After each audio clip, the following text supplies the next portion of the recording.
High, আমি সুস্মিতা। আজকে আমরা খুব সহজ একটা ক্রোচেট বা ফ্লাওয়ার বানানো শিখব। সো এটা বিগিনার্সদের জন্য একদম পারফেক্ট আছে। তো বেশি কথা না বাড়িয়ে চলো শুরু করা যাক। প্রথমে আমি নিয়ে নিয়েছি একটা 4 প্লাই ইয়ার্ন, হোয়াইট ইয়ার্ন নিয়েছি আমি। তারপর ম্যাজিক রিং করে সেখানেই দুটো চেন তুলে নেব। ফার্স্ট একটা চেন নিয়ে নিয়েছি, তারপর একটা চেন নেব। দুটো চেন নিয়ে ম্যাজিক রিংয়ের ভিতরে 12টা সিঙ্গেল ক্রোশা করব। বিগিনার্সদের জন্য একটা কথা বলছি যে যারা যারা প্রথম নতুন করছো তারা পারলে ক্রোশাটাকে একটুখানি নরম হাতে ধরো আর সুতোটাকে বেশি টাইট করো না, তাতে তোমাদের ক্রোশাটাকে চলাতেও সুবিধা হবে আর ঠিক মতন তোমরা বুঝতেও পারবে। আর প্রথম প্রথম করলে তোমরা সবাই বড় মাপের ক্রোশা হুক নিও, যাতে তোমাদের সুবিধা হয়। আমার এখানে 12টা সিঙ্গেল ক্রোশা কমপ্লিট হয়ে গেছে। এবার আমি ফার্স্ট স্টিচে একটা স্লিপ স্টিচ করে নেব।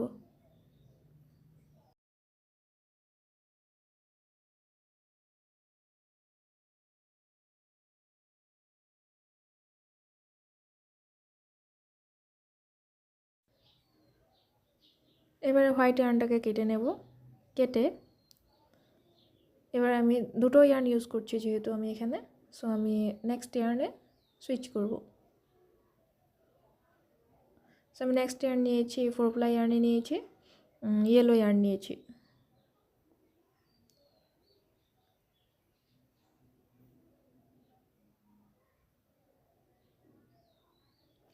প্রথমে একটা স্লিপ নট করে নেব। স্লিপ নট করার পর আগের যে প্যাটার্নটা ছিল সেই প্যাটার্নটার ভিতরে দিয়েই সেটাকে জয়েন করে নেব। প্রথমে আমরা ট্রিটা চেইন করে নেব। একটা চেইন হয়ে গেছে এখানে, দুটো, তিনটে। এবারে এখানে আমরা স্টার্ট করব ক্লাস্টার স্টিচ। সো ক্লাস্টার স্টিচটা কিভাবে হবে, প্রথমে ইয়ার্ন ওভার করো, তারপরে স্টিচে ঢুকে হাফ ডাবল ক্রোচেটের মতো অর্ধেক পর্যন্ত করতে হবে। কিন্তু এখানে পুরো স্টিচ ফিনিশ করবে না, এটাই মেইন ট্রিক। পুরো স্টিচ ফিনিশ করে দিলে সেটা একটা ডাবল ক্রোশা হয়ে যাবে কেননা। আর এই ট্রিকটাই 3 থেকে 4 বার রিপিট করব সেম স্টিচে। আমি এখানে 3টি বার রিপিট করেছি, সেম স্টিচে 3 বার করেছি। তারপরে আবার সেকেন্ড স্টিচের মধ্যে আবারও 3 বার সেম ট্রিকটাই ফলো করেছি।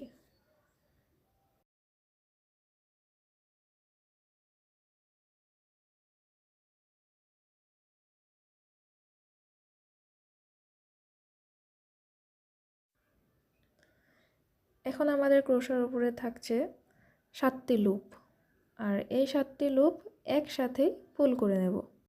আর শেষে একটি চেইন নিয়ে লক করে দিয়েছি। তারপরে আবার দুটি চেইন বানাবো, মানে এখানে 3টি চেইন লাগবে কিন্তু লক করা একটি চেইন আছে, আরও পরে দুটো চেইন বানিয়েছি।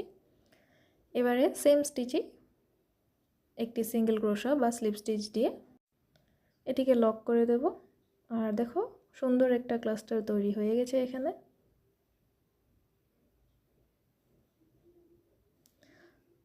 আর হয়তো আমি প্রথমে বোধহয় এটাকে আমি ক্লাস্টার না বলে পাফ স্টিচ বলেছিলাম, তো সরি টু সে, কারণ তখন আমার মনে ছিল না এটা কি বলছিলাম।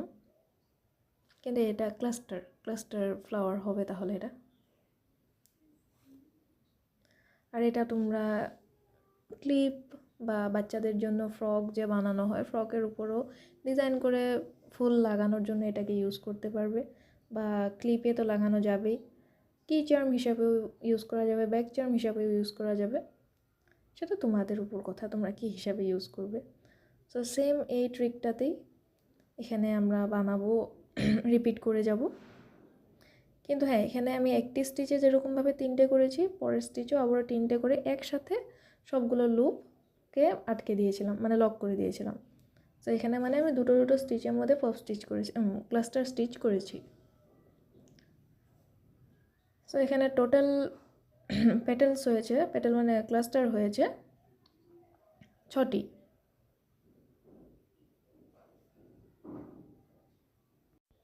এটা আমি লাস্ট ক্লাস্টারটা বানাচ্ছি। তো সেটা বানানো হয়ে গেলে আমার এই ফ্লাওয়ারটা কমপ্লিট হয়ে যাবে।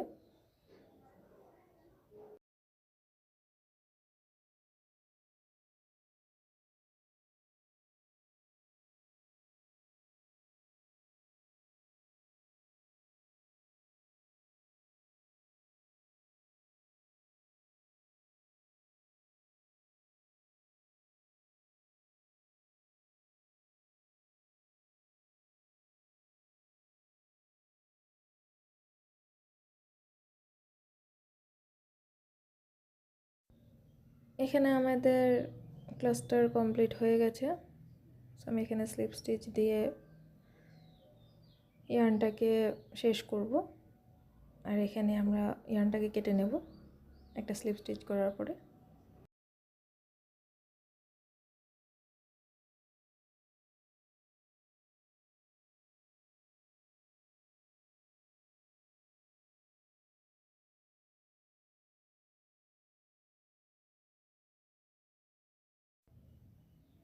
আমাদের সুন্দর ক্লাস্টার ফ্লাওয়ারটা কমপ্লিট হয়ে গেছে। আমি ইয়ার্নগুলো কেটে নিয়েছি, তোমরাও লাস্টে গিয়ে এক্সট্রা ইয়ার্নগুলোকে কেটে নিও। সেটা কমপ্লিট হয়ে গেছে আমার। ভিডিওটা ভালো লাগলে লাইক দাও, কমেন্ট করে জানাও ফ্লাওয়ারটা কেমন হয়েছে বা ভিডিওটা কেমন হয়েছে। যদি আমার বোঝাতে কোনো প্রবলেম লাগছে তাহলে আমাকে বলো, কমেন্টে বলে জানিও। আর এমন আরও ক্রোশেট টিউটোরিয়ালের জন্য সাবস্ক্রাইব করতে ভুলো না। ধন্যবাদ, টাটা।